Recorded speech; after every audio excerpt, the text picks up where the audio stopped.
ভক্তি ভরে তন্ত্রের ঘরে সকল বন্ধুকে অসংখ্য ধন্যবাদ। আশা করি আপনারা সকলেই ভালো আছেন এবং সুস্থ আছেন।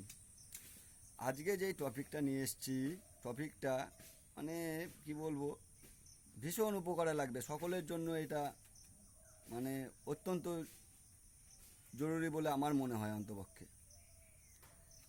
এই যে যেই তাবিজটার কথা বলছি, এই তাবিজটা প্রত্যেকটা মানুষের কাছে ধারণ করা উচিত, রাখা উচিত।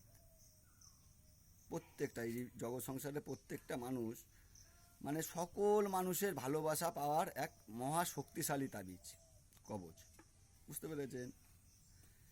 এই তাবিজটা ধারণ করলে এই জগৎ সংসারের সমস্ত মানুষের ভালোবাসা মানে পাবেন। মানে না, এই জগৎ সংসারে আপনার অনুগত থাকবে, আপনার বাধ্য থাকবে। ঠিক আছে? কেউ আপনাকে কুনজরে দেখবে না, খারাপ ভাববে না। মানে এটা তো জাদু না যে আপনার কথা মানে পিছনে পিছনে সবাই শুনবে চলবে, এই সব না। মানে কি না, মানে আপনার সাপোর্টে থাকবে, আপনাকে ভালোবাসবে না, লোকটা ভালো বা মানুষটা ভালো না, ও তো খারাপ করতে পারে না, এরকম মানে সহানুভূতি আপনার প্রতি পেয়দা হবে। বুঝতে পেরেছেন? তো আপনাদেরকে কি করতে হবে, মেসর জাফরান কালি দ্বারা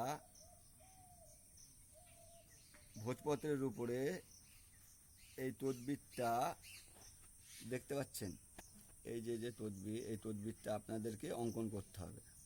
অঙ্কন করার পরে তাবিজের ভিতরে ভরিয়া মোম দিয়ে আটকাইয়া, মেয়েরা হলে বাঁ হাতে, ছেলেরা ডান হাতে অথবা গলায় ধারণ করবেন। এই জগৎ সংসারের সমস্ত মানুষ আপনার অনুগত থাকবে। আশা করি বুঝতে পেরেছেন। ভালো থাকবেন।